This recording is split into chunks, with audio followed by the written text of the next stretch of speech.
बढ़ते खबरों में उत्तर प्रदेश में विधानसभा चुनाव की बिसात बिछ चुकी है। पहले चरण के तहत 11 जिलों की 58 विधानसभा सीटों पर आज मतदान शुरू है। राज्य में पहले चरण का मतदान इसलिए भी अहम माना जा रहा है क्योंकि यहां न सिर्फ मतदाताओं का मिजाज बयां करता है बल्कि सत्ता की सीढ़ी भी यहीं से तय होती है।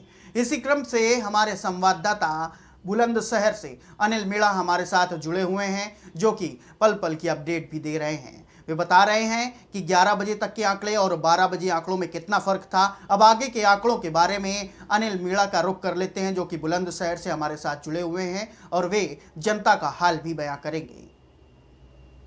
जी अनिल जी। वक्त मैं जनपद बुलंदशहर की शिकारपुर विधानसभा में मौजूद हूँ।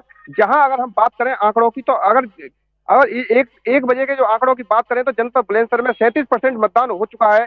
जबकि जनपद बुलंदशहर में 26,24,763 मतदाता हैं। और अगर विधानसभाओं की बात करें तो 7 विधानसभाओं पर 65 प्रत्याशी मैदान में मौजूद है। और आज सभी के भाग्य का फैसला, जो मतदाता है वो सभी के भाग्य का फैसला करेंगे।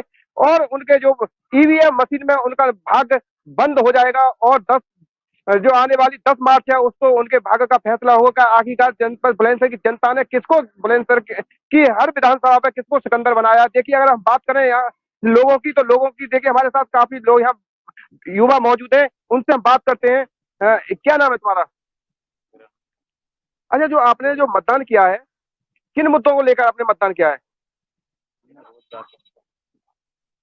नहीं, और क्या क्या मुद्दे हैं? जिस तरह रोजगार है और भी सर शिक्षा विकास है। के लिए रोजगार। और सर मतलब पहली बार मतदान करके सर बहुत अच्छा लगा, हमको बहुत खुश हैं हम सर। लेकिन अगर बात करें तो हमने जो मतदान किया है ये सिर्फ विकास के लिए क्या है, नए युवा मतलब युवा को जागृत करने के लिए, युवा का युवा का सम्मान और युवाओं को रोजगार दिलाने के लिए हमने सर ये मतदान किया है। नहीं, और क्या जैसे तरह से अब 2022 में नई सरकार बनेगी। और पिछली भी सरकार, अब 2022 में योगी की सरकार रही थी 2017 से 2022 तक। उससे पहले 17 से 12 में 12 से 17 तक सपा की सरकार रही थी। तो किस सरकार को आपने, जो विकास के मुद्दे हैं, किस सरकार को आपने ज्यादा अहमियत दी है? किस सरकार में आपने ज्यादा देर सोचा है कि आखिरकार आने वाली जो समय है वहां में फिर से क्या आपने बीजेपी सरकार को दोबारा फिर से चाहा है कि आने वाली परिवर्तन की लहर आपने देखी है? सर परिवर्तन चाहते अच्छा, परिवर्तन चाहते हैं हैं। जी सर। क्यों, आखिर क्या कारण ऐसे रहे जो? कारण सर बहुत से कारण है, मतलब युवा बेरोजगार घूम रहे हैं सर, हम पढ़े लिखे होकर भी सर कुछ नहीं कर पाते, बस ऐसी है सर। पैसे वैसे मतलब महंगाई है सर, बहुत कुछ है सर, नहीं बता पा सकते, बस वही है। तो और क्या और विशेष मुद्दे रहे हैं जिस तरह से क्षेत्र में? अगर हम स्वास्थ्य की बात करें, सड़कों की बात करें, तो किस तरह के हालात सर रहे हैं? सड़क सड़क का हाल बहुत बुरा पड़ा है सर। सड़क की बात करें तो बहुत ही बुरा है सर। सड़क सड़क तो कोई भी मतलब इधर डकनंगला और इधर चले जाओ, ये देखो सर, ये काफी दिनों से पड़ा है कुछ, मतलब सर वादे करके यहाँ पे कुछ नहीं करा सर। अभी एक और आते हैं तुम्हारे पास, जब तक एक युवा और मेरे साथ मौजूद है। हाँ, आप युवाओं को लेकर आप क्या कहना चाहते हैं? जिस तरह से आपने मतदान किया है, पहली बार आपने वोट किया है, तो आपको कैसा, पहली बार वोट डालने में कैसा महसूस हुआ है? तो जब पहली बार वोट डाला हमें थोड़ा अच्छा लगा। और हम बेरोजगारी और क्या नाम है महंगाई, इसको देखकर हमने अब मतदान किया कि हम इस चीज को है का मतलब आने वाले समय में ये खत्म हो धीरे धीरे, इसलिए हमने नई सरकार बनाने का ही फैसला लिया। अब गवर्नमेंट हमारी इस समय जो सरकार है योगी आदित्यनाथ, मकान बनवाए हैं, राशन भी दिया है, अच्छा किया है। मगर जब हमारे पास रोजगार होगा और क्या नाम है हम नौकरी लग जाएगी तो मकान हम अपने पैसे से बना लेंगे। हमें यहाँ का भीख मांगने की क्या जरूरत है, जो राशन दिया हमारी सरकार ने। नहीं, उत्तर प्रदेश में योगी जी की जो सरकार है वो आपको राशन भी फ्री दे रही है, मकान भी दे रही है, सब तरह की सुविधा दे रही है। योगी जी कह रहे हैं कि हमने उत्तर प्रदेश को गुंडा मुक्त किया है, भ्रष्टाचार मुक्त किया। क्या लगता है आपको? नहीं, काम तो सही किया है सरकार ने। और जब हमारे पास रोजगार होगा नौकरी होगी तो ये काम तो हम है मकान और ये जो हमारे लिए किया है सरकार ने, ये तो हम अपने आप कर लेंगे जब हमारे पास रोजगार और क्या नाम है नौकरी होगी हमारे पास। तो युवाओं में कहीं ना कहीं बीजेपी के प्रति नाराजगी देखने को मिल रही है। हाँ, थोड़ी बहुत है। तो आप तो इस वक्त आप अगर मतदान की बात करें तो उत्तर प्रदेश में आप 2022 में किसकी सरकार को आपने अहमियत दी है? बहन जी सरकार। अच्छा, मायावती सरकार को। अच्छा, मायावती की सरकार आपने किस कारणों से मायावती की सरकार को चुना? जबकि मायावती के तो एक बात अब ये बताते हैं कि मायावती ने तो कुछ प्रचार नहीं किया है। नहीं, प्रचार नहीं किया, आपको है प्रचार चल रहा है उनका। पहले चरण में खूब हर जगह हर मंडल पे उन्होंने प्रचार किया है। तो आपको लगता है कि उत्तर प्रदेश में मायावती की सरकार आ रही है? हाँ बिल्कुल। अनिल जी, जनता से ये भी देखिए जानने एक की कोशिश कीजिए कि कांग्रेस जो है यूथ मैनिफेस्टो के तहत भारतीय विधान में 20 लाख युवाओं को नौकरी देने का वादा भी कर चुकी है। 12वीं पास करने वाले लड़कियों को स्मार्टफोन और स्कूटी और 10,000 रुपए देने का वादा भी कर चुकी है। इसके साथ साथ किसानों का पूरा कर्जा भी माफ करने की बात उसने बोली है और कोरोना के कारण आर्थिक मार झेलने वालों को 25,000 रुपए देने की बात भी कही है। तो सरकार जो अच्छा, है एक बड़े चीज बड़े वादे मैं तो कर आपसे रही हैं, लेकिन आपसे जानना चाहूंगा कि देखिए आने कांग्रेस वाला सरकार ने जो वक्त है वो किस पाले में अपना जाए। वादे कर रही है, तो सरकार ने एक अपना घोषणा पत्र भी जारी किया है कि जो कोरोना वाले हैं उनके लिए भी पैसे दिए जाएंगे, किसानों का कर्जा भी पूरा माफ किया गया। तो क्या कांग्रेस को लेकर आप क्या कहते हैं? कांग्रेस की सरकार मतलब पिछली बार बढ़िया रही है, केंद्र में आकर बहुत दिन हमारे भारत के जब से आजाद हुआ है सबसे ज्यादा सरकार कांग्रेस की रही है और गरीबों की मसीहा थी कांग्रेस इस समय का। मगर उसके बाद बीजेपी सरकार आई, बीजेपी का सरकार ने काम अच्छा किया, मगर घोषणा पर तो सभी जारी करते हैं मगर अपने वादे से मुकर जाते हैं सब लोग। नहीं तो उत्तर प्रदेश में कांग्रेस को किस पायदान पे देखते हैं आप? कांग्रेस इस समय का है नहीं इस समय। अच्छा, कांग्रेस को आप नहीं। आने वाले समय में अभी मतलब प्रचार कर रही है प्रियंका गांधी जी, अभी अच्छा प्रदर्शन है। अगर इस बार है ज्यादा से ज्यादा सीट कांग्रेस की 2000 से जो 12 में 17 में नहीं मिली थी, अब तो उससे ज्यादा सीट आएंगी कांग्रेस। अच्छा, आप मानते हैं कि कांग्रेस का आपका हाँ, वोट बैंक बढ़ेगा? हाँ, देखने को मिल रहा है क्योंकि उन्होंने अब बहुत मेहनत कर ली। अच्छा, आप क्या कहना चाहते हैं कांग्रेस को लेकर, जिसने कहा है कि हम साइकिल पर सवार हो रहे हैं?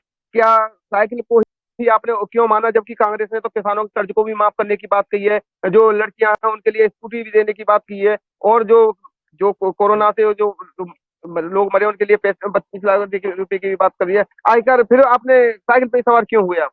सर ऐसा है, देखो, विकास की और घोषणा पत्र की जैसे आप बात कर रहे थे मेरे भाई से कि घोषणा पत्र सब जारी करते हैं सर।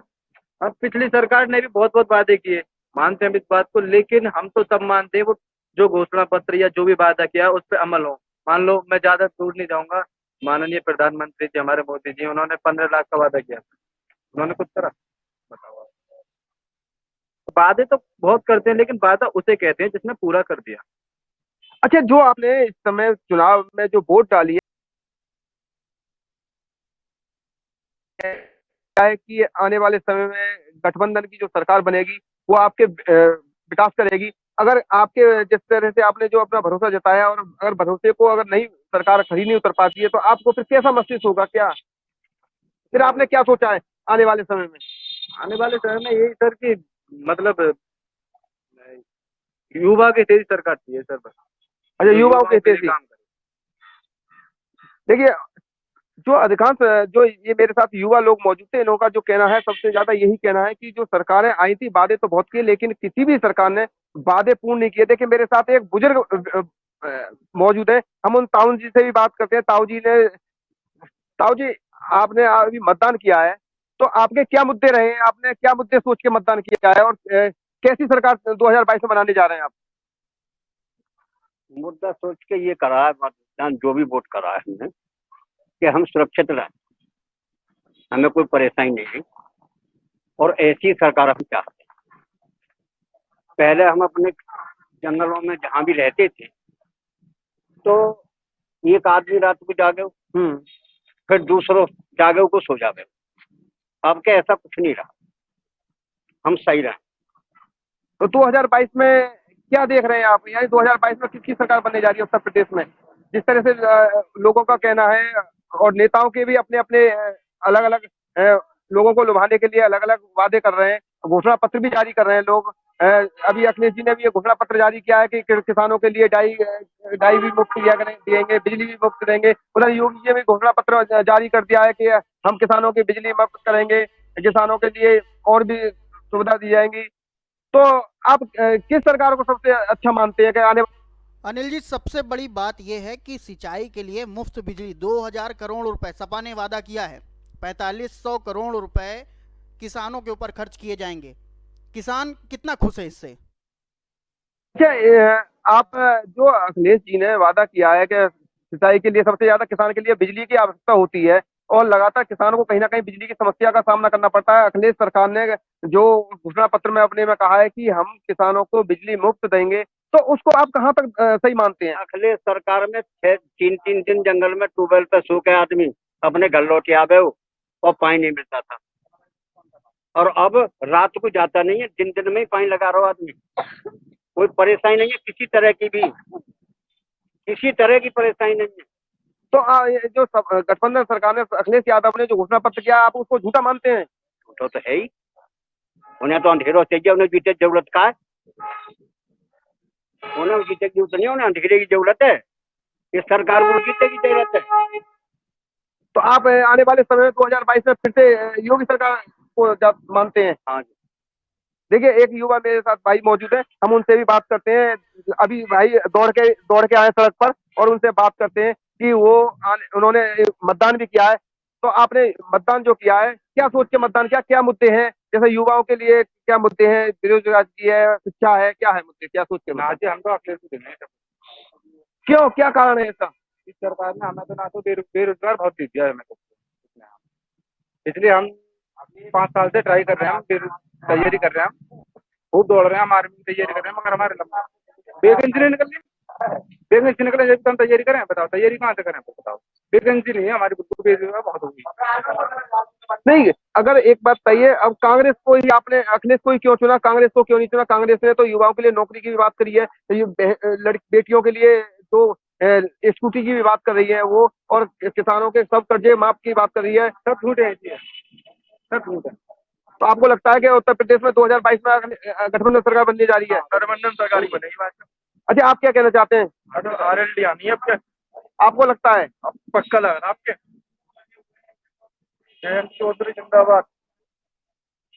देखिए, कहीं ना कहीं लोगों में जिस तरह से, यहाँ हमने काफी लोगों से बात की है, लोगों का जो रुझान है, लोगों का कहीं ना कहीं एक किसी एक का तो रुझान बीजेपी की तरफ जा रहा है, लेकिन अधिकांश लोगों का जो रुझान जा रहा है वो गठबंधन सरकार की तरफ जा रहा है। अगर कांग्रेस की बात करें तो कांग्रेस को लोगों ने बिल्कुल नकार दिया है। कांग्रेस का लोगों का जो युवा है, युवा वर्ग के जो लोग हैं, बुजुर्ग हैं, उन्होंने कांग्रेस को अभी कहा है कि आने वाले समय में कांग्रेस आएगी, लेकिन अभी कांग्रेस का उत्तर प्रदेश में कोई भी वजूद नहीं है। लेकिन कांग्रेस की सीटों को उन्होंने बढ़ने के लिए देखा है। अब देखना ये होगा, जिस तरह से जो यहाँ लोग मतदान कर रहे हैं, अगर जनपद बुलंदशहर की अगर विधानसभाओं की बात करें, तो विधानसभाओं में जिस तरह से टक्कर मानी जा रही है, वो गठबंधन की और बीजेपी की कांटे की टक्कर मानी जा रही है। अगर हम फिलहाल विधानसभा की बात करें तो यहाँ एक वर्तमान सरकार में राज्य मंत्री अनिल शर्मा और एक पूर्व सपा सरकार में पूर्व मंत्री रहते शिक्षा मंत्री प्रोफेसर किरणपाल सिंह, दोनों की प्रतिष्ठा दांव पे लगी हुई है। अब देखना यह होगा कि आखिरकार जनता ने किसको चुना है। जनता, ये तो अब जो ईवीएम जो मशीन है उनके ही अनिल जो जी, 10 मार्च आपको को रोकना चाहेंगे, खुलेगी, उसके गर्भ में क्या छुपा है? आपको रोकना चाहेंगे, ये जानना चाहेंगे कि अभी तक वोटिंग परसेंटेज कितना रहा है बुलंदशहर में, और क्या कुछ व्यवस्था वहाँ देखी जा रही है? और मतदान जो हो रहा है वो कड़ी सुरक्षा के बीच तो हो ही रहा है, और यहाँ के जो यूथ है वो गठबंधन सरकार को देख रही है, लेकिन जो बुजुर्ग लोग हैं वो भाजपा को काबिज समझ रहे हैं अपने क्षेत्र से। तो आपको क्या लगता है कि ये जो रुझान है, ये जो वोटिंग परसेंटेज है और वोट जो है, किसके पक्ष में जाना चाहिए और किसके पक्ष में जा भी रहा है? जी बिल्कुल विवेक, मैं आपको बता दूं, जनपद बुलंदशहर की अगर बात करें तो जनपद बुलंदशहर जाटलैंड वोट की अगर बात की जाए तो जाटलैंड वोट की वजह से जिस तरह से जाट नाराजगी देखी जा रही थी, तो कहीं ना कहीं बीजेपी को खामियाजा उठाना पड़ सकता है। जिस तरह से अगर शिकारपुर की वोट की बात करें तो पिछली 2017 के चुनाव में सारी जाट वोट जो लैंड वोट थी वो बीजेपी के खाते में, लेकिन किसानों की समस्या को लेकर जिस तरह से लोगों में नाराजगी थी, तो कहीं ना कहीं अब जो मैदान में जो उतरे जाट पूरी तरह से खपा है। अगर हम बात करें गठबंधन की, तो गठबंधन को लेकर अगर मुस्लिम और जाट एक जगह होते हुए साफ दिखाए, तो हर जगह जो सातों विधानसभाओं की अगर विधानसभा पर कांटे की जो टक्कर मानी जा रही है वो गठबंधन से मानी जा रही है। लेकिन लोगों का जो आंकड़ा है, वो लोगों का कहना है कि ज्यादातर बुलंदशहर में जो सीटें वो गठबंधन ही निकलेंगी। लेकिन कुछ लोगों का जो आंकड़ा है उनका कहना यह है कि जनपद बुलंदशहर में बीजेपी की सीट निकलेंगी। अब अगर सुरक्षा व्यवस्था की अगर हम बूथों की बात करें तो सुरक्षा व्यवस्था के पुख्ता इंतजाम किए गए, सुरक्षा बल काफी तैनात किया गया है। जनपद बुलंदशहर के डीएम चंद्र प्रकाश सिंह और एसएसपी संतोष कुमार सिंह ने लगातार डोर टू डोर संपर्क कर रहे हैं, और लोगों से उन्होंने अपील भी की है। काफी समय से लोगों से अपील करते हुए नजर आ रहे थे कि ज्यादा से ज्यादा अपने मत का प्रयोग करें, क्योंकि लोकतंत्र का ये महापर्व है। अब इस लोकतंत्र के महापर्व में उन्होंने, दोनों अधिकारियों ने लगातार लोगों से अपील की है और रैलियां भी निकाली है लोगों को जागरूक करने के लिए। स्कूलों के माध्यम से और रैलियों के माध्यम से लोगों से अपील की है कि लोगों को ज्यादा से ज्यादा जागरूक होना चाहिए और अपने मत का प्रयोग करें, और आने वाले 2022 में एक अच्छी सरकार बनाएं। तो अब देखना ये होगा कि आने वाले 10 मार्च को आखिरकार जनपद बुलंदशहर की जनता ने किसके सर ताज बांधा है। ये तो अब ईवीएम के जो घर में छुपा है, ये तो अब वो वक्त ही बताएगा। लेकिन लोगों की जिस तरह से राय देखने को मिल रही है, तो लोगों को कहीं ना कहीं बीजेपी को नाराजगी का भी सामना करना पड़ा, क्योंकि जनपद बुलंदशहर में स्याना विधानसभा की बात करें तो वहाँ स्याना विधानसभा पर जो वहाँ के बीजेपी प्रत्याशी देवेंद्र सिंह लोधी और पहले विधायक भी रह चुके थे, उनके लिए काफी गाँव में विरोध का सामना करना पड़ा था। अगर सिकंदराबाद विधानसभा की बात करें तो दुलेरा गांव पड़ता है, उसमें जो केंद्र सरकार में मंत्री रहे थे पूर्व और सांसद है महेश शर्मा, उनको भी लोगों की नाराजगी का सामना करना पड़ा था। तो कहीं ना कहीं लोगों को हमें काफी नाराजगी देखने को मिल रही है। लेकिन लोगों का अधिकांश जो मत है वो उनका यही कहना है कि अभी हम बीजेपी को भी लोग चाह रहे हैं और ज्यादा गठबंधन को भी लोग अहमियत दे रहे हैं। तो अब ये तो आने वाला वक्त बताएगा कि आखिरकार जनता ने किसको बुलंदशहर की सीटों पर सिकंदर चुना है। मेरे साथ काफी लोग मौजूद थे और मैं भी लोगों से यही कहना चाहता हूँ कि ज्यादा से ज्यादा समय कम भी होता है, अपील करना चाहता हूँ कि लोग अपने लोकतंत्र के इसमें महापर्व में ज्यादा से ज्यादा मतदान करें और घर से निकल जाए, क्योंकि 6 बजे मतदान समाप्त हो जाएगा। अब देखना यह होगा कि जनपद बुलंदशहर में किसके सिर ताज बनता है। जी, संवाददाता अनिल मीणा हमारे साथ बुलंदशहर से जुड़े हुए थे, जिन्होंने बताया कि बुलंदशहर का क्या कुछ मिजाज है और बुलंदशहर की जनता क्या कुछ चाहती है। अनिल जी, आपका बहुत बहुत शुक्रिया हमारे साथ जुड़ने के लिए।